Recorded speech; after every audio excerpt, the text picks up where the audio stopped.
Welcome to the daily online newscast of the Ann Arbor News. I'm reporter Jeff Larkham, and today is Wednesday, September 26th. Here are some of the top headlines in today's Ann Arbor News. The frustration and anxiety of the picket line turned to relief and anticipation early this morning. The United Auto Workers and General Motors Corporation said today they have reached a tentative contract agreement that ends a two-day nationwide strike immediately. The historic agreement will shift the burden of retiree health care from GM to the union and give workers bonuses and lump sum payments. The union said the deal was reached shortly after 3 a.m. this morning. The deal means UAW will tell workers to head back to their jobs at around 80 GM facilities across the nation. The union went on strike at 11 a.m. Monday when talks broke down. Back on the University of Michigan campus, shopping mall magnate and philanthropist A. Alfred Taubman is at it again. Taubman is one of the top benefactors in UVM's Galaxy of Stars, and he's donating $22 million to the University of Michigan. The money will free up a select group of 5 scientists to take more risky, creative approaches to find cures for debilitating diseases. The donation is being invested as an endowment and will provide each scholar $200,000 a year in grant funding for 3 years.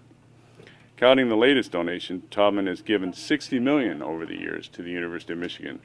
He is also responsible for the Taubman Clinical Building at the U of M Hospital and the Taubman School of Art and Architecture. And he also is responsible for Briarwood.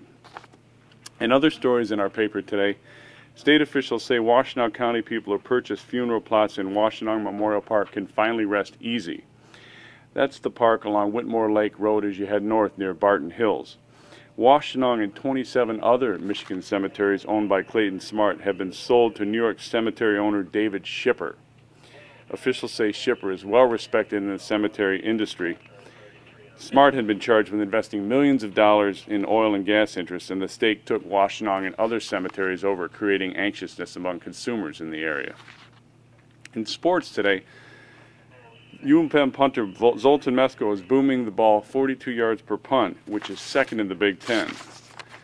Yet Mesko showed last weekend against Penn State at the Big House that he's more than just another big leg.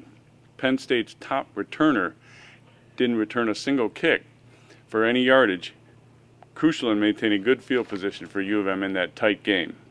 You can find these stories in today's paper and available on newsstands and online at www.mlive.com/Ann Arbor News. The Arb, Ann Arbor's answer to Central Park, is celebrating its 100th birthday. Local columnist Judy McGovern will chat with director Bob Greasy on the past, present, and future of Ann Arbor's top urban oasis. Not sure if that includes firing a frisbee about or not. And sports will put EMU's best foot forward with a story on kicker Zach Johnson. EMU goes for 3 state victories this Saturday when it visits Vanderbilt. Next week, the Eagles take on Michigan at the Big House, so things don't get easier for the Eagles at all.